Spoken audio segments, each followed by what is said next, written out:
பிரிட்டனின் புதிய பிரதமராக கன்சர்வேட்டிவ் கட்சியைச் சேர்ந்த லிஸ் ட்ரஸ் தேர்வு செய்யப்பட்டுள்ளார். இதன் மூலம் பிரிட்டன் பிரதமராக தேர்வு செய்யப்பட்ட 3வது பெண் என்ற பெருமையை அவர் பெற்றுள்ளார். பிரிட்டனின் புதிய பிரதமரை தேர்ந்தெடுப்பதற்கான விவகாரத்தில் இந்திய வம்சாவளியைச் சேர்ந்தவரும் நிதியமைச்சருமான ரிஷி சுனக், வெளியுறவுத்துறை அமைச்சரான லிஸ் ட்ரஸ் இடையே கடும் போட்டி நிலவியது. இந்நிலையில் பிரிட்டனின் புதிய பிரதமராக லிஸ் ட்ரஸ் தேர்வு செய்யப்பட்டுள்ளார். பிரிட்டன் பிரதமராக தேர்வு செய்யப்பட்ட லிஸ் ட்ரஸ் தன்னை எதிர்த்து போட்டியிட்ட ரிஷி சுனக்கை விட 20,000 வாக்குகள் அதிகம் பெற்று வெற்றி பெற்றுள்ளார். இங்கிலாந்து ராணி 2ஆம் எலிசபெத் ஆட்சி அமைக்க வருமாறு முறைப்படி அழைப்பு விடுத்துள்ள நிலையில் பிரிட்டனின் புதிய பிரதமராக லிஸ் ட்ரஸ் இன்று பதவியேற்க உள்ளதாக தகவல் வெளியாகியுள்ளது. இந்நிலையில் பிரிட்டன் பிரதமராக தன்னை தேர்வு செய்ததற்கு நன்றி தெரிவித்துக் கொண்ட லிஸ் ட்ரஸ் பொருளாதாரம் மற்றும் நிதிச்சுமை சிக்கலை நீக்க நடவடிக்கை எடுக்கப்படும் என்று உறுதியளித்துள்ளார். இங்கிலாந்து பிரதமராக தேர்வு செய்யப்பட்ட லிஸ் ட்ரஸுக்கு பிரதமர் திரு நரேந்திர மோடி வாழ்த்து தெரிவித்துள்ளார். இது தொடர்பாக பிரதமர் திரு நரேந்திர மோடி வெளியிட்டுள்ள டுவிட்டர் செய்தியில், உங்கள் தலைமையின் கீழ் இந்தியா இங்கிலாந்து நட்பு மேலும் வலுப்பெறும் என்று நம்பிக்கை உள்ளது என பதிவிட்டுள்ளார். டெல்லி ராஜபாதை கர்த்தவ்யா பாதை என பெயர் மாற்றம் செய்ய மத்திய அரசு முடிவு செய்திருப்பதாக தகவல் வெளியாகியுள்ளது. தலைநகர் டெல்லியில் குடியரசுத் தலைவர் மாளிகையில் இருந்து இந்தியா கேட் வரையிலான 3 கிலோமீட்டர் நீளமுள்ள சாலை ராஜ்பாத் எனப்படும் ராஜபாதை என அழைக்கப்படுகிறது.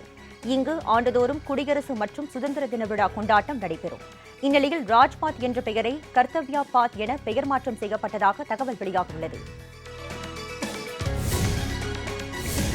மின்னணு வாக்குப்பதிவு எந்திரங்களுக்கு பதிலாக வாக்குச்சீட்டுகளை பயன்படுத்த தேர்தல் ஆணையத்திற்கு உத்தரவு பிறப்பிக்க கோரி உச்சநீதிமன்றத்தில் பொதுநல மனு தாக்கல் செய்யப்பட்டுள்ளது. நீதிபதி டி.ஒய். சந்திரசூட் தலைமையிலான அமர்வு முன் விசாரணைக்கு வந்த இந்த வழக்கில் ஆஜரான மனுதாரர் வளர்ந்த நாடுகளில் மின்னணு வாக்குப்பதிவு எந்திரங்களுக்கு பதிலாக வாக்குச்சீட்டுகள் பயன்படுத்தப்படுகின்றன என வாதிட்டார். இதற்கு நீதிபதிகள் வளர்ந்த நாட்டின் வாக்காளர்களின் எண்ணிக்கையையும் நமது நாட்டு வாக்காளர்களின் எண்ணிக்கையையும் கருத்தில் கொள்ள வேண்டும் என தெரிவித்து பொதுநல மனுவை தள்ளுபடி செய்து உத்தரவிட்டனர். யுக்ரைனில் இருந்து திரும்பிய மருத்துவ மாணவர்கள் இந்தியாவில் படிப்பை நிறைவு செய்ய கோரிய வழக்கின் இறுதி விசாரணையை வரும் 15ஆம் தேதிக்கு உச்சநீதிமன்றம் தள்ளி வைத்தது. மருத்துவ படிப்பை இந்தியாவில் தொடர்வதற்கு அனுமதிக்க கோரி பஞ்சாபைச் சேர்ந்த அர்ச்சிதா உள்ளிட்ட 7 மாணவர்கள் உச்சநீதிமன்றத்தில் மனு தாக்கல் செய்தனர். இந்த மனுவை நீதிபதி ஹேமந்த் குப்தா தலைமையிலான அமர்வு விசாரித்து வருகிறது. இந்த வழக்கு நேற்று விசாரணைக்கு வந்த நிலையில் மனு தொடர்பான இறுதி விசாரணையை உச்சநீதிமன்றம் வருகின்ற 15ஆம் தேதிக்கு தள்ளி வைத்தது. கடந்த மாதத்தில் அதிக சரக்குகளை கையாண்டு இந்திய ரயில்வே சாதனை படைத்துள்ளது. இந்திய ரயில்வே இந்த ஆண்டு ஆகஸ்ட் மாதத்தில் 119.32 மெட்ரிக் டன் சரக்குகளை கையாண்டுள்ளது. இது கடந்த ஆகஸ்ட் மாதத்தில் கையாளப்பட்ட சரக்குகளின் அளவை விட 7.86% அதிகமாகும். இந்த ஆண்டின் ஏப்ரல் மாதம் 1ஆம் தேதி முதல் ஆகஸ்ட் மாதம் 31ஆம் தேதி வரையிலான காலகட்டத்தில் இந்திய ரயில்வே 620.87 மெட்ரிக் டன் சரக்குகளை கையாண்டுள்ளது. கடந்த ஆண்டின் இதே காலகட்டத்தை ஒப்பிடும்போது இது 58.11 மெட்ரிக் டன் அதிகம் என்பது குறிப்பிடத்தக்கது. ராஷ்டிரிய ஜனதா தள கட்சியின் நிறுவன தலைவர் திரு லாலு பிரசாத் யாதவை பாட்னாவில் அவரது இல்லத்தில் ஐக்கிய ஜனதா தள தலைவரும் பீகார் முதலமைச்சருமான திரு நிதிஷ்குமார் நேற்று சந்தித்து பேசினார். திரு லாலு பிரசாத்தின் மனைவியும் முன்னாள் முதலமைச்சருமான திருமதி ராப்ரி தேவி, திரு லாலுவின் மகனும் பீகார் துணை முதலமைச்சருமான திரு தேஜஸ்வி யாதவ் ஆகியோரும் இந்த சந்திப்பின் போது உடனிருந்தனர்.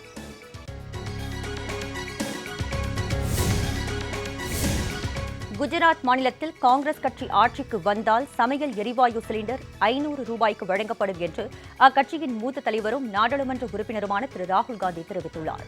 குஜராத் மாநில சட்டப்பேரவைக்கு இந்த ஆண்டு இறுதியில் தேர்தல் நடைபெறவுள்ளது. பிரதமர் திரு நரேந்திர மோடியை டெல்லியில் நேற்று திரிபுரா முதலமைச்சர் திரு மாணிக் சாஹா சந்தித்து பேசினார். திரிபுராவில் மேற்கொள்ளப்பட்டு வரும் மத்திய மாநில வளர்ச்சித் திட்டங்கள் மற்றும் சுகாதாரம், கல்வி, வர்த்தகம், அடிப்படை கட்டுமான வசதி உள்ளிட்ட துறைகளில் திரிபுராவின் செயல்பாடுகள் குறித்தும் பிரதமரிடம் அவர் எடுத்துக் கூறினார். சிபிஐ அதிகாரிகளுக்கு மன அழுத்தத்தை தர வேண்டாம் என்றும் வேண்டுமானால் என்னை கைது செய்து கொள்ளுங்கள் என்றும் டெல்லி துணை முதலமைச்சர் மணீஷ் சிசோடியா தெரிவித்துள்ளார். இதுகுறித்து விளக்கம் அளித்துள்ள அவர், தம் மீது பொய்யான வழக்கு போட வேண்டும் என்று சிபிஐ அதிகாரிக்கு அழுத்தம் கொடுத்ததாகவும் இதனால் அவர் தற்கொலை செய்து கொண்டதாகவும் கூறினார். அதிகாரிகளுக்கு எதற்காக இவ்வளவு அழுத்தம் கொடுக்க வேண்டும் என்று கூறிய மணீஷ் சிசோடியா, ஆபரேஷன் தாமரை தான் மத்திய அரசின் ஒரே வேலையா என்று கேள்வி எழுப்பினார். மத்திய உள்துறை அமைச்சர் திரு அமித்ஷா மும்பையில் நேற்று மகாராஷ்டிரா மாநில பாரதிய ஜனதா எம்பிக்கள், எம்எல்ஏக்கள், கட்சி நிர்வாகிகள் உள்ளிட்டோரை சந்தித்து பேசினார். மகாராஷ்டிரா துணை முதலமைச்சர் திரு தேவேந்திர பட்னாவிஸ் இல்லத்தில் நடைபெற்ற இந்த கூட்டத்தில் விரைவில் நடைபெற இருக்கும் மும்பை மாநகராட்சி தேர்தல் குறித்து விவாதிக்கப்பட்டது. ஓணம் பண்டிகையை முன்னிட்டு சபரிமலை கோவில் நடை இன்று மாலை திறக்கப்படுகிறது. சபரிமலையில் திருவோண பூஜைகளுக்காக இன்று மாலை 5 மணிக்கு நடை திறக்கப்படுகிறது. வேறு பூஜைகள் நடைபெறாமல் இரவு 9 மணிக்கு நடை அடைக்கப்படும். நாளை அதிகாலை 5 மணிக்கு நடை திறந்த பின்னர் வழக்கமான பூஜைகளும் நெய் அபிஷேகமும் நடைபெறும். நாளை மறுநாள் திருவோண சிறப்பு பூஜைகள் நடைபெறும். நாளை முதல் 10ஆம் தேதி வரை தினமும் மதியம் பக்தர்களுக்கு ஓணம் விருந்து வழங்கப்படும். 10ஆம் தேதி இரவு 10 மணிக்கு நடை அடைக்கப்படும். தரிசனத்துக்கான ஆன்லைன் முன்பதிவு நடைபெறுகிறது. நிலக்கல்லில் ஸ்பாட் புக்கிங் வசதி செய்யப்பட்டுள்ளது. திண்டுக்கல், மதுரை, திருச்சி உட்பட 21 மாவட்டங்களில் கனமழை பெய்ய வாய்ப்பிருப்பதாக சென்னை வானிலை ஆய்வு மையம் தெரிவித்துள்ளது. தமிழக பகுதிகளின் மேல் நிலவும் வளிமண்டல கீழடுக்கு சுழற்சி காரணமாக தமிழகம், புதுச்சேரி மற்றும் காரைக்கால் பகுதிகளில் அநேக இடங்களில் இடி மின்னலுடன் கூடிய லேசானது முதல் மிதமான மழை பெய்யக்கூடும் என்றும் நீலகிரி, ஈரோடு, கோவை, திருப்பூர், தேனி, திண்டுக்கல், மதுரை, கரூர், திருச்சி, நாமக்கல், சேலம், தருமபுரி, கிருஷ்ணகிரி, திருப்பத்தூர், வேலூர், ராணிப்பேட்டை, திருவண்ணாமலை, கள்ளக்குறிச்சி, தென்காசி, நெல்லை மற்றும் கன்னியாகுமரி மாவட்டங்களில் ஓரிரு இடங்களில் கனமழை பெய்ய வாய்ப்பிருப்பதாகவும் வானிலை மையம் தெரிவித்துள்ளது. சென்னையை பொறுத்தவரை வானம் ஓரளவு மேகமூட்டத்துடன் காணப்படும் என்றும் நகரின் ஒரு சில பகுதிகளில் இடி மின்னலுடன் கூடிய லேசானது முதல் மிதமான மழை பெய்யக்கூடும் என்றும் சென்னை வானிலை ஆய்வு மையம் தெரிவித்துள்ளது. வரும் 7ஆம் தேதி வரை லட்சத்தீவு பகுதிகள், கேரள கடலோர பகுதிகள் மற்றும் அதனை ஒட்டிய தென்கிழக்கு அரபிக்கடல் பகுதிகளில் சூறாவளி காற்று மணிக்கு 40 முதல் 50 கிலோமீட்டர் வேகத்தில் வீசக்கூடும் என்று வானிலை மையம் தெரிவித்துள்ளது. கன்னியாகுமரியில் உள்ள கல்லூரியில் ஓணம் பண்டிகையையொட்டி மாவேலி சக்கரவர்த்தியை வரவேற்கும் விதமாக மாணவ மாணவியர்கள் அத்தப்பூ கோலமிட்டு வடமிழுத்தல் போட்டிகளை நடத்தி உற்சாக கொண்டாட்டத்தில் ஈடுபட்டனர். மார்த்தாண்டம் அடுத்த இலவு விளையில் உள்ள தனியார் பொறியியல் கல்லூரியில் மாணவ மாணவியர்கள் உற்சாக கொண்டாட்டத்தில் ஈடுபட்டனர். மாவேலி சக்கரவர்த்தியை வரவேற்கும் விதமாக அத்தப்பூ கோலமிட்டு பாரம்பரிய இசைக்கருவிகளை இசைத்து ஆடி பாடி மகிழ்ச்சியை வெளிப்படுத்தினர். தனியார் நகைக்கடன் வங்கிக் கொள்ளை வழக்கில் கைது செய்யப்பட்ட இன்ஸ்பெக்டர் அமல்ராஜ் மற்றும் நகைப்பட்டறை உரிமையாளர் ஆகியோரின் ஜாமீன் மனுவை தள்ளுபடி செய்து சென்னை முதன்மை அமர்வு நீதிமன்றம் உத்தரவு பிறப்பித்துள்ளது. ஆய்வாளர் அமல்ராஜ் மற்றும் ஸ்ரீவத்சன் ஆகியோர் ஜாமீன் கோரி சென்னை முதன்மை அமர்வு நீதிமன்றத்தில் தனித்தனியாக மனு தாக்கல் செய்திருந்தனர். திருவாரூர் ஸ்ரீ தியாகராஜ சுவாமி ஆலயத்தின் வடிகால் பகுதியில் ஏற்பட்ட அடைப்பினை அகற்றிட ஆலய நிர்வாகம் எந்தவித முன்னெச்சரிக்கை நடவடிக்கையும் எடுக்காத நிலையில் நேற்று பெய்த கனமழை காரணமாக ஆலயத்தின் 2 மற்றும் 3வது பிரகாரம் மழை வெள்ளத்தில் மூழ்கியது. இதனால் பக்தர்கள் கடும் அவதிக்கு உள்ளாகினர். மழைநீர் வடிய உரிய நடவடிக்கை எடுக்க வேண்டும் எனவும், இல்லாவிடில் தொன்மை சிறப்பு வாய்ந்த ஆலயம் இடிபாடுகளுக்கு உள்ளாகும் அபாயம் ஏற்படும் எனவும் பக்தர்கள் மனவேதனை தெரிவித்துள்ளனர். தூத்துக்குடி மாவட்டம் ஸ்ரீவைகுண்டம் அருகே உள்ள சேரைக்குளம் பகுதியில் ஊராட்சி ஒன்றிய துவக்கப்பள்ளி இடிந்து விழும் அபாயத்தில் உள்ளதால் புதிய கட்டடம் கட்டித்தரக்கோரி பள்ளி மாணவர்கள் மற்றும் கிராம மக்கள் முற்றுகை போராட்டத்தில் ஈடுபட்டனர். முறையான பராமரிப்பு இல்லாத காரணத்தால் ஊராட்சி ஒன்றிய துவக்கப்பள்ளி மேற்கூரைகள் மற்றும் சுற்றுச்சுவர்கள் பெயர்ந்து இடிந்து விழும் சூழ்நிலையில் உள்ளது. இந்த விஷயத்தில் உடனடியாக தலையிட்டு புதிய பள்ளி கட்டிடம் கட்டித்தரக்கோரி சேரைக்குளம் பகுதியைச் சேர்ந்த பள்ளி மாணவர்கள் மற்றும் கிராம மக்கள் மாவட்ட ஆட்சித்தலைவர் அலுவலகத்தை முற்றுகையிட்டு மனு அளித்தனர். தூத்துக்குடியில் உள்ள ஸ்டெர்லைட் ஆலையை திறக்க பொதுமக்கள் ஒருபோதும் அனுமதிக்க மாட்டார்கள் என்று விடுதலை சிறுத்தைகள் கட்சித் தலைவர் தொல் திருமாவளவன் தெரிவித்துள்ளார்.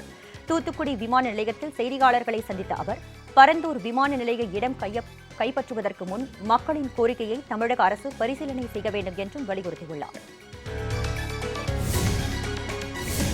சேலத்தில் கனமழை காரணமாக சிவதாபுரம் பகுதியில் உள்ள பல்வேறு தெருக்களை தண்ணீர் சூழ்ந்துள்ளதால் பொதுமக்கள் அவதிக்கு உள்ளாகி வருகின்றனர். சேலம் சிவதாபுரம் பகுதியில் உள்ள மெய்யன் தெரு, சின்னக்குட்டி தெரு, ஆண்டிப்பட்டி உள்ளிட்ட பகுதிகளில் செல்லும் பிரதான சாலையில் முழங்கால் அளவுக்கு மழைநீர் சாலையில் சூழ்ந்துள்ளது. இதனால் இப்பகுதியை சுற்றியுள்ள 100க்கும் மேற்பட்ட குடும்பங்கள் வீட்டை விட்டு வெளியே வர முடியாத சூழல் உள்ளது. வாகன ஓட்டிகள் மிகுந்த சிரமத்திற்கு உள்ளாகியுள்ளனர். திருச்சி மாவட்டம் மண்ணச்சநல்லூர் வட்டம் திருப்பைஞ்சீலியில் மகாத்மா காந்தி தேசிய ஊரக வேலைவாய்ப்பு திட்டத்தின் கீழ் கடந்த 1 மாத காலமாக 100 நாள் திட்டத்தின் கீழ் வேலை வழங்காமல் விவசாய மற்றும் ஏழை கூலி தொழிலாளர்களை ஊராட்சி நிர்வாகம் வஞ்சித்து வருவதாக புகார் எழுந்துள்ளது. இந்த வேலையை மட்டுமே நம்பியுள்ள கூலி தொழிலாளர்கள் அது குறித்து ஊராட்சி நிர்வாகத்திடம் முறையிட்டும் அலட்சியத்துடன் பதிலளிப்பதாக தெரிவிக்கின்றனர். ஊராட்சி நிர்வாகத்தை கண்டித்து 200க்கும் மேற்பட்ட பெண்கள் அரசு பேருந்துகளை சிறைப்பிடித்து சாலை மறியல் போராட்டத்தில் ஈடுபட்டனர். சென்னை உயர்நீதிமன்றத்தின் பொறுப்பு தலைமை நீதிபதியாக திரு எம் துரைசாமி நியமனம் செய்யப்பட்டுள்ளார். சென்னை உயர்நீதிமன்ற தலைமை நீதிபதியாக உள்ள திரு முனீஸ்வர்நாத் பண்டாரி வரும் 12ஆம் தேதி பணி ஓய்வு பெறுகிறார். இந்நிலையில் பொறுப்பு தலைமை நீதிபதியாக திரு எம் துரைசாமி நியமிக்கப்பட்டுள்ளார். இதனை மத்திய சட்டத்துறை அமைச்சர் திரு கிரண் ரிஜிஜு தனது ட்விட்டர் பக்கத்தில் பதிவிட்டுள்ளார். மதம் மாறிய தாழ்த்தப்பட்ட சமூகத்தைச் சேர்ந்தவர்களுக்கு ஆதி திராவிடர் சாதி சான்றிதழ் வழங்கப்பட்டால் அது போலி சான்றிதழ் என தேசிய தாழ்த்தப்பட்டோர் ஆணையத்தின் துணைத் தலைவர் திரு அருண் ஹெல்ட் தெரிவித்துள்ளார். சென்னையில் தேசிய தாழ்த்தப்பட்டோர் ஆணையத்தில் பதிவான வழக்குகள், புகார்கள் மீதான விசாரணை அந்த ஆணையத்தின் துணைத் தலைவர் திரு அருண் ஹெல்ட் தலைமையில் நடைபெற்றது. பின்னர் செய்தியாளர்களுக்கு பேட்டியளித்து பேசிய அவர், நாட்டில் தாழ்த்தப்பட்ட மக்கள் மீது அதிக அளவில் வன்முறை நடக்கும் மாநிலங்களில் தமிழகம் 2வது இடத்தில் உள்ளதாக குறிப்பிட்டார். சேலத்தில் பாதாள சாக்கடை திட்ட பணிகளுக்காக தோண்டப்பட்ட பள்ளத்தில் ஆட்டோ கவிழ்ந்த விபத்தில் அதிர்ஷ்டவசமாக அதில் பயணித்தவர்கள் உயிர் தப்பினர். சேலம் மாநகர பகுதிகளில் ஸ்மார்ட் சிட்டி திட்டத்தின் கீழ் பல்வேறு பணிகள் நடைபெற்று வருகிறது. அதன்படி சேலம் டவுன் பகுதியில் உள்ள தேவேந்திரபுரத்தில் பாதாள சாக்கடை திட்ட பணிகளுக்காக பள்ளம் தோண்டப்பட்டுள்ளது.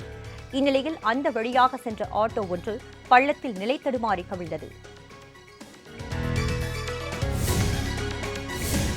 லாரி உள்ளிட்ட வாகனங்களுக்கான சுங்க கட்டணம் உயர்த்தப்பட்டுள்ளதற்கு நாமக்கல் லாரி உரிமையாளர்கள் சங்கம் கண்டனம் தெரிவித்துள்ளது.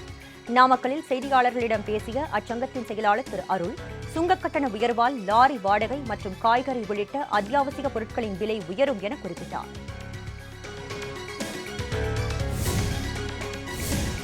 கள்ளக்குறிச்சி மாணவி ஸ்ரீமதி உயிரிழந்த விவகாரத்தில் சிபிஐ விசாரணைக்கு உத்தரவிட வேண்டுமென அவரது தாயார் செல்வி தெரிவித்துள்ளார். இதுகுறித்து டிஜிபி சைலேந்திர பாபுவை சந்தித்து புகார் அளித்த பின்னர் செய்தியாளர்களிடம் பேசிய செல்வி, தனது மகள் குறித்து சமூக வலைதளங்களில் தவறான தகவல்களை பரப்பி வருவோர் மீது நடவடிக்கை எடுக்க வேண்டும் என்றும் கேட்டுக் கொண்டார். முன்னாள் அமைச்சர் எஸ்.பி. வேலுமணி மீதான வழக்கை ரத்து செய்யக்கூடாது என சென்னை உயர்நீதிமன்றத்தில் தமிழக அரசு தெரிவித்துள்ளது. கடந்த ஆட்சியில் சென்னை, கோவை மாநகராட்சிகளில் பல்வேறு பணிகளுக்கு டெண்டர் வழங்கியதில் நடந்த முறைகேடு தொடர்பாக முன்னாள் அமைச்சர் வேலுமணி உள்ளிட்டோருக்கு எதிராக லஞ்ச ஒழிப்புத் துறையினர் வழக்கு பதிவு செய்து விசாரணை நடைபெற்று வருவது குறிப்பிடத்தக்கது. சென்னை சைதாப்பேட்டை நீதிமன்றத்தில் ஆஜராக வந்த ரவுடியை ஒரு கும்பல் கொலை செய்ய முயன்றதால் பரபரப்பு நிலவியது. 3 பேர் கைது செய்யப்பட்ட நிலையில் 2 தப்பி ஓடினர். மதுரையைச் சேர்ந்த ரவுடி மதுரை பாலா மீது கொலை மற்றும் கொள்ளை வழக்குகள் நிலுவையில் உள்ளன. ரவுடி மயிலாப்பூர் சிவக்குமார் கூலிப்படை மூலம் கொல்லப்பட்ட வழக்கு தொடர்பாக சைதாப்பேட்டை நீதிமன்றத்தில் மதுரை பாலாவை ஆஜர்படுத்த போலீசார் அழைத்து வந்தனர். அப்போது கொலை செய்யும் நோக்கில் கத்தியுடன் வந்த 5 பேர் கொண்ட கும்பலை போலீசார் சுற்றி வளைத்தனர். எனினும் 3 பேர் பிடிப்பட்ட நிலையில் எஞ்சிய 2 தப்பி ஓடினர். அவர்களை போலீசார் தேடி வருகின்றனர். தென் தமிழகத்தில் ஒடுக்கப்பட்ட பிற்படுத்தப்பட்ட மக்களின் கல்விக்காக பாடுபட்ட திரு பி.கே. மூக்கையா தேவரின் புகழ் வரலாற்றில் எப்போதும் நிலைத்து நிற்கும் என அமமுக பொதுச் செயலாளர் திரு டிடிவி தினகரன் தெரிவித்துள்ளார். இது தொடர்பாக அவர் வெளியிட்டுள்ள ட்விட்டர் பதிவில், தென் தமிழ்நாட்டில் ஒடுக்கப்பட்ட பிற்படுத்தப்பட்ட மக்களின் கல்விக்காக பாடுபட்டவரான நியாயத்திற்கு ஒரு மூக்கையா நியாயத்தை தவிர வேறு எதற்கும் தலைவணங்க மாட்டார் என்று அறிஞர் அண்ணா போற்றிய திரு பி.கே. மூக்கையா தேவரின் நினைவு தினம் இன்று என குறிப்பிட்டுள்ளார். சட்டமன்ற, நாடாளுமன்ற உறுப்பினராக பதவிகளை வகித்து குறிப்பிடத்தக்க பணியாற்றி உறங்கா புலி என்று அழைக்கப்பட்ட திரு மூக்கையா தேவரின் புகழ் வரலாற்றில் எப்போதும் நிலைத்து நிற்கும் என்றும் திரு டிடிவி தினகரன் தெரிவித்துள்ளார். ஜெயம் ரவி நடிப்பில் உருவாகி வரும் சைரன் படத்தில் நடிகை அனுபமா பரமேஸ்வரன் நடித்துள்ளார். இதனை படக்குழுவினர் அதிகாரப்பூர்வமாக அறிவித்துள்ளனர். தமிழில் கொடி மற்றும் தள்ளி போகாதே படங்களில் அனுபமா நடித்துள்ளார். இந்நிலையில் ஜெயம் ரவியின் சைரன் படத்தில் அனுபமா இணைந்திருக்கிறார். கௌதம் மேனன் இயக்கத்தில் கமல்ஹாசன், ஜோதிகா நடித்து 2006ஆம் ஆண்டு வெளியாகி வரவேற்பை பெற்ற படம் வேட்டையாடு விளையாடு. சமீபத்தில் சிம்பு நடித்த வெந்து தணிந்தது காடு படத்தின் இசை வெளியீட்டு விழாவில் சிறப்பு விருந்தினராக நடிகர் கமல்ஹாசன் பங்கேற்றார். அப்போது எழுத்தாளர் ஜெயமோகன் தான் வேட்டையாடு விளையாடு 2 படத்தின் திரைக்கதையை எழுதி வருகிறார் என்று அவர் தெரிவித்தார். இதை வைத்து பார்க்கையில் விரைவில் வேட்டையாடு விளையாடு 2 படத்திற்கான அறிவிப்பு வெளியாகும் என எதிர்பார்க்கப்படுகிறது. படம் தோல்வி காரணமாக நடிகர் விஜய் தேவரகொண்டா ஒரு முக்கிய முடிவை எடுத்துள்ளார். லைகர் திரைப்படத்தால் தன்னுடைய 60% பணத்தை இழந்துள்ளதாக தெலுங்கு விநியோகஸ்தர் வரங்கால் ஸ்ரீனு தெரிவித்திருந்தார். இந்நிலையில் படத்தின் கதாநாயகன் விஜய் தேவரகொண்டா தனது சம்பளத்தின் ஒரு பகுதியை சார்மி கபூர் மற்றும் பிற இணைய தயாரிப்பாளர்களுக்கு வழங்க உள்ளதாக தெரிவித்துள்ளார். நடிகை சமந்தாவுக்கு தெலுங்கில் தொடர்ந்து டப்பிங் பேசி வந்த பாடகி சின்மயி இனி சமந்தாவுக்கு குரல் கொடுக்க வாய்ப்பு இல்லை என்று தெரிவித்துள்ளதாக தகவல் வெளியாகியிருக்கிறது. இதுபற்றி கருத்து தெரிவித்த அவர், தெலுங்கு சினிமாவில் டப்பிங் கலைஞராக தனது பயணம் முடிவடையும் என்று நினைப்பதாக தெரிவித்துள்ளார். தனது சிறந்த தோழியான சமந்தா தனது கதாபாத்திரங்களுக்கு அவரே பேசி வருகிறார் என்பதால் அவருக்கு பின்னணி பேசும் வாய்ப்பு தனக்கு கிடைக்காது என்றும் அவருடனான தனது டப்பிங் பயணம் முடிந்துவிட்டது என்றும் தெரிவித்துள்ளதாக தகவல் வெளியாகியிருக்கிறது. தமிழ் சினிமாவின் முன்னணி நடிகராக வலம் வந்த ராஜ்கிரண் தற்போது சிறப்பு தோற்றங்களில் நடித்து வருகிறார். இந்நிலையில் ஆசிரியர் தினத்தையொட்டி தனக்கு பாடம் சொல்லிக் கொடுத்த ஆசிரியர்களை மனம் திறந்து பாராட்டியுள்ளார். ராஜ்கிரனின் இந்த பதிவு ரசிகர்கள் மத்தியில் நிகழ்ச்சியை ஏற்படுத்தியுள்ளது. தனக்கு கல்வி கற்றுக் கொடுத்த ஆசிரியர்களை இன்று வரை நினைவில் வைத்து அவர்களை நினைவு கூர்ந்ததை ரசிகர்களும் ஷேர் செய்து வருகின்றனர். தலைவர் 170 படத்தில் 30 ஆண்டுகள் கழித்து ரஜினிகாந்த் அரவிந்த் சாமி கூட்டணி மீண்டும் இணைந்து நடிப்பதாக தகவல்கள் தெரிவிக்கின்றன. இப்படத்தின் படப்பிடிப்பு பரபரப்பாக நடந்து வரும் நிலையில் ரஜினியின் அடுத்த படம் குறித்த தகவல் இணையத்தில் வலம் வருகிறது. தலைவர் 170 என்று அழைக்கப்படும் இந்த படத்தை லைகா புரொடக்ஷன்ஸ் தயாரிக்கிறதா. அதனை டான் புகழ் இயக்குநர் சிபி சக்கரவர்த்தி இயக்கவுள்ளதாக தகவல் வெளியாகியுள்ளன. பொன்னியின் செல்வன் படத்தில் வந்தியத்தேவனாக நடித்துள்ள நடிகர் கார்த்தி தனது ட்விட்டர் பக்கத்தில், ஓய் நம்பி இங்கேயும் வந்துவிட்டையா, உம்மை மட்டும் பிளாக் செய்யவும் முடியவில்லை, ரிப்போர்ட் பண்ணவும் முடியவில்லை, சரியான தொல்லையப்பா என தெரிவித்து ஒரு வீடியோ கிளிப் ஒன்றை வெளியிட்டுள்ளார். அதில் நடிகர் ஜெயராம் ஆழ்வார்க்கடியான் நம்பி வேடத்தில் நடித்துள்ளார். அவரை கலாய்க்கும் விதமாக கார்த்தி இப்படி ட்வீட் பதிவிட்டுள்ளார். நடிகர் தனுஷ் நடிப்பில் இயக்குநர் செல்வராகவன் இயக்கத்தில் உருவாகி வரும் திரைப்படம் நானே வருவேன். இந்த திரைப்படத்திற்கு இசையமைப்பாளர் யுவன் சங்கர் ராஜா இசையமைத்து வருகிறார். நானே வருவேன் படத்தின் முதல் பாடல் செப்டம்பர் மாதம் 7ஆம் தேதி வெளியாக உள்ளது. யுவன் சங்கர் ராஜா இசையமைத்து பாடியுள்ள இந்த பாடல் வரும் செப்டம்பர் 7ஆம் தேதி மாலை 4:40 மணிக்கு வெளியிடப்படும் என்ற அறிவிப்பு தற்போது வெளியாகியுள்ளது. பிரபல இசையமைப்பாளர் தேவிஸ்ரீ பிரசாத் உடன் தெலுங்கு இளம் நடிகை பூஜிதா திருமணம் செய்து கொண்டதாக வெளியான தகவலை நடிகை பூஜிதா மறுப்பு தெரிவித்து விளக்கமளித்துள்ளார். தெலுங்கு சினிமாவில் வளர்ந்து வரும் நடிகையாக இருப்பவர் பூஜிதா பொன்னாடா. இவரும் பிரபல இசையமைப்பாளர் தேவிஸ்ரீ பிரசாதும் டேட்டிங் செய்வதாக தகவல்கள் பரவின. இருவரும் ரகசிய திருமணம் செய்துள்ளதாகவும் கூறப்பட்டது. இந்நிலையில் தேவிஸ்ரீ பிரசாத் குறித்து பூஜிதா பேட்டி அளித்துள்ளார். தான் அவருடைய பெண் தோழி இல்லை என்றும் அது அடிப்படை ஆதாரமற்ற தகவல் எனவும் பூஜிதா தெரிவித்துள்ளார். கனடாவில் 13 இடங்களில் நிகழ்ந்த கத்திக்குத்து சம்பவங்களில் 10 பேர் உயிரிழந்தனர். படுகாயமடைந்த 15 பேர் மீட்கப்பட்டு மருத்துவமனையில் சிகிச்சைக்காக அனுமதிக்கப்பட்டனர். ஆசிய கோப்பை கிரிக்கெட்டில் துபாயில் இன்று இரவு நடைபெறும் போட்டியில் கட்டாயம் வெற்றி பெற்றாக வேண்டிய சூழலில் இந்திய அணி இன்று இலங்கையுடன் மோதுகிறது. இந்தியாவில் அடுத்த ஒரு வருடத்துக்கு நடைபெறும் கிரிக்கெட் ஆட்டங்களின் விளம்பரதாரராக மாஸ்டர் கார்டு நிறுவனம் தேர்வாகியுள்ளதாக பிசிசிஐ தெரிவித்துள்ளது. இதனையடுத்து இந்தியாவில் நடைபெறும் சர்வதேச போட்டிகள், ரஞ்சி கோப்பை, துலிப் கோப்பை போன்ற உள்ளூர் போட்டிகள் ஆகியவற்றின் விளம்பரதாரராக மாஸ்டர் கார்டு நிறுவனம் செயல்பட உள்ளது.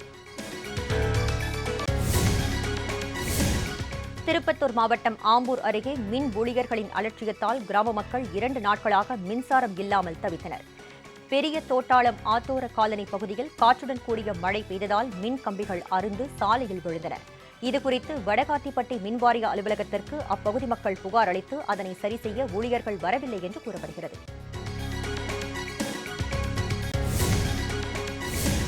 மகாராஷ்டிராவில் சிறுத்தை தோலை கடத்த முயன்றதாக 4 பேர் கைது செய்யப்பட்டு உள்ளனர். அவர்களிடம் இருந்து பல லட்சம் ரூபாய் மதிப்பிலான சிறுத்தை தோலையும் வனத்துறை அதிகாரிகள் பறிமுதல் செய்தனர். இந்த கடத்தல்காரர்களுக்கு சர்வதேச அளவில் தொடர்பு இருக்கிறதா என்ற கோணத்தில் விசாரணை நடத்தப்பட்டு வருவதாக வனத்துறை அதிகாரிகள் தெரிவித்துள்ளனர். ஏற்காடு மலைப்பாதையில் 6க்கும் மேற்பட்ட இடங்களில் பாறைகள் சரிந்து சாலையில் விழுந்துள்ளதால் போக்குவரத்து நிறுத்தி வைக்கப்பட்டுள்ளது. அங்கு நேற்று இரவு பெய்த கனமழையின் காரணமாக ஏற்காடு மலைப்பாதையான 60 அடி பாலம் மற்றும் 40 அடி பாலம் அமைந்துள்ள பாதைகளில் 10க்கும் மேற்பட்ட இடங்களில் மண் சரிவு ஏற்பட்டது. மேலும் பாறைகள் உருண்டு சாலையில் விழுந்ததால் போக்குவரத்து நிறுத்தப்பட்டது. மழை காரணமாக மலைப்பாதைகளில் ஆங்காங்கே காட்டாற்று வெள்ளமும் ஏற்பட்டது. சாலையில் உள்ள பாறைகளை அகற்றும் பணிகளில் ஊழியர்கள் ஈடுபட்டுள்ளனர்.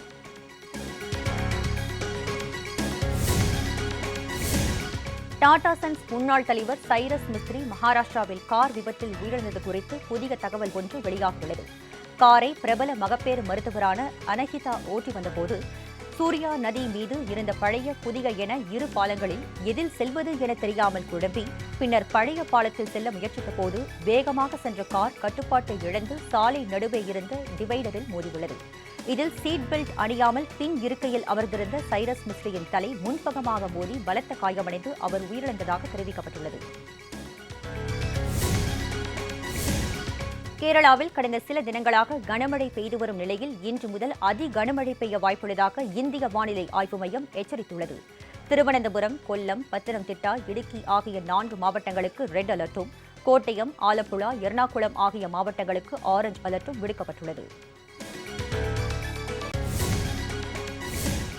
ஜனநாயகத்தின் மீதும் மதசார்பின்மையின் மீதும் மத்திய பாஜக ஆட்சியில் தொடர் தாக்குதல் நடைபெற்று வருவதாக மார்க்சிஸ்ட் கம்யூனிஸ்ட் கட்சியின் அரசியல் தலைமை குழு உறுப்பினர் திரு பிரகாஷ் காரத் குற்றம் சாட்டியுள்ளார். மக்களை வாழ வைக்காமல் பெரு முதலாளிகளை வளமாக வாழ வைப்பதற்கான கொள்கைகளை வகுத்து பாஜக அரசு செயல்பட்டு வருவதாகவும் அவர் விமர்சித்துள்ளார். ஜம்மு காஷ்மீரின் டோட்டா மாவட்டத்தில் கங்காதர் பகுதி அருகே சென்று கொண்டிருந்த கார் ஒன்று அங்கிருந்த சுமார் 400 அடி பள்ளத்தில் சரிந்து ஆற்றில் கவிழ்ந்தது. இதில் காரில் இருந்த 2 பெண்கள் உட்பட 5 பேர் உயிரிழந்தனர். இச்சம்பவம் நடைபெற்ற இடத்தில் இருந்து 2 கிலோமீட்டர் தொலைவில் முகல் சந்தை பகுதியில் மற்றொரு கார் 300 அடி பள்ளத்தில் சரிந்து ஆற்றில் கவிழ்ந்தது. இதில் காரில் பயணம் செய்த 2 உயிரிழந்தனர். விபத்துகள் குறித்து போலீசார் விசாரணை நடத்தி வருகின்றனர். ஓணம் பண்டிகை நாளை மறுதினம் கொண்டாடப்படும் நிலையில் கேரள மாநிலம் தற்போது விழாக்கோலம் பூண்டுள்ளது. பள்ளி, கல்லூரிகளில் சிறப்பு நிகழ்ச்சிகள் நடைபெற்று வருகின்றன. சந்தைகளில் ஓணம் பொருட்கள் விற்பனை களை கட்டியுள்ளது. இந்நிலையில் தலைநகர் திருவனந்தபுரத்தில் நாட்டுப்புற கலையான புலிக்கலை நடனம் நடைபெற்றது. உடல் முழுவதும் புலியைப் போல வரைந்து கொண்டும் முன்வயிற்றில் புலியின் முகத்தினை வரைந்து கொண்டும் கலைஞர்கள் நடனம் ஆடியது பார்வையாளர்களை கவர்ந்தது.